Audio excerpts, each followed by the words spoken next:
देखिए, इस प्रकार की निरर्थक और अनर्गल बातें करते रहना कांग्रेस पार्टी का चरित्र है। और दिग्विजय सिंह जी जैसे अप्रतिम प्रतिभा के संपन्न व्यक्ति के बारे में कौन बोल सकता है, जो घटना होने से पहले बता देते थे कि ये कौन करने वाला है, जिन्होंने तो ऐसे ऐसे काम किए हैं कि इंटेलिजेंस के ऑफिसर्स का नाम ले लिया कि उन्होंने उन्हें बताया। यदि वो जीवित होते तो आज शायद उनको कोर्ट मार्शल का सामना करना पड़ता कि सरकार के बाहर के व्यक्ति को वो कैसे बता रहे थे।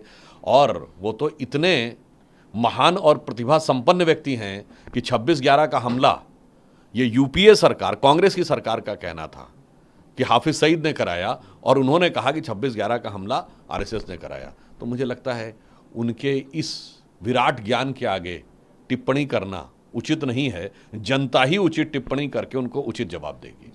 जबकि उनका कहना था कि हम अगस्त में कर देंगे। देखिए, कांग्रेस के सामने यही समस्या है कि माथापच्ची उनकी कहाँ नहीं चल रही है। ये बताइए, छत्तीसगढ़ में नहीं चल रही है, भूपेश और सिंहदेव दोनों के बीच में चल रही है।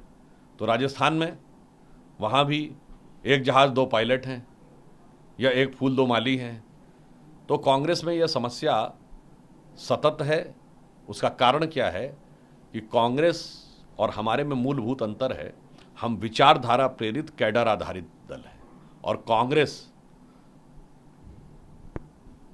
भ्रष्टाचार प्रेरित सत्ता आधारित दल है। तो वहां पहले ही इस बात की खींचतान होने लगती है कि किसको क्या चाहिए, तो वो उनका चरित्र पूरी तरीके से उजागर दिखता है। सर, बिहार में जिस तरह से जातिगत जनगणना हुई है, कांग्रेस का भी कहना है कि जिन राज्यों में उनकी सरकार है या मध्य प्रदेश में भी आ सकती है, तो हम जातिगत जनगणना यहाँ पर भी करवाएं। बिहार की जातिगत जनगणना पर जन सामान्य तो छोड़िए, जदयू के ही सांसदों ने और पदाधिकारियों ने प्रश्न उठाने शुरू कर दिए हैं कि साहब हमारे समुदाय की संख्या उचित नहीं है, अन्य। और जहाँ तक कांग्रेस पार्टी की बात है तो मैं पूछना चाहता हूँ, जातिगत जनगणना रोकी किसने थी? ब्रिटिश काल में जातिगत जनगणना होती थी और 1931 आखिरी जनगणना है जो जातिगत आधार पर हुई। स्वतंत्रता के बाद जातिगत जनगणना रोकने का निर्णय किसका था? जवाहरलाल नेहरू जी की सरकार का था।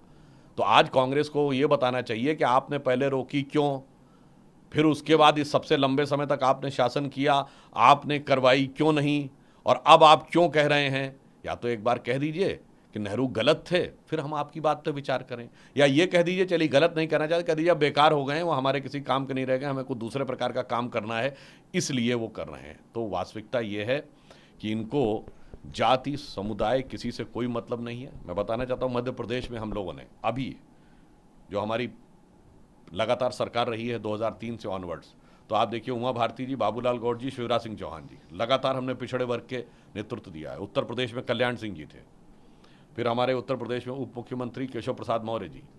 बिहार की बात कर रहे हैं, बिहार में हमारे 3 उप मुख्यमंत्री रहे, सुशील मोदी जी, रेणुका देवी जी और तारकेश्वर जी, और नीतीश कुमार जी को हमने नेता बनाया। मैं बहुत जिम्मेदारी से कह रहा हूं।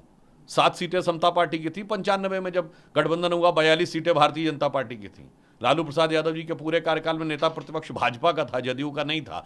तो ये होती है ईमानदारी कि समाज के भिन्न भिन्न वर्गों को सहज स्वाभाविक प्रतिनिधित्व देते हुए ऊपर उठाना। आज मोदी जी की सरकार में सर्वाधिक ओबीसी मिनिस्टर है। ओबीसी आयोग को संवैधानिक दर्जा हम लोगों ने दिलवाया। और तब राहुल गांधी जी अप्रतिम बुद्धिमान व्यक्ति हैं, वो पूछ रहे हैं कि सेक्रेटरीज में इतने ओबीसी हैं, मान्यवर उनको पता ही नहीं है सेक्रेटरी भारत सरकार कांग्रेस पार्टी का अध्यक्ष या प्रधानमंत्री का पद नहीं है, किसी को उठा के ऊपर सीधे बैठा देंगे, एक सीनियरिटी के द्वारा ऊपर उठते हुए जाते हैं।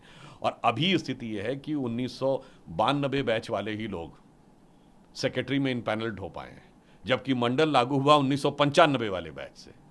तो भाई जब उस समय पिछड़े वर्ग का प्रतिनिधित्व ही नहीं था, आप 1992 बैच का तो मुझे लगता है जो हमारे राष्ट्रीय अध्यक्ष नड्डा जी ने सदन में बोला भी था कि भाई लीडर लीड करे समझ में आता है, लीडर को कोई ट्विटर बता देता है आकर, उसको कोई बताता है कि आपको ये बोलना और उन्हें पता ही नहीं रहता है, तो पहले ये तो बता दें। वो अपनी सरकार की आलोचना कर गए। 1992 में किसकी सरकार थी?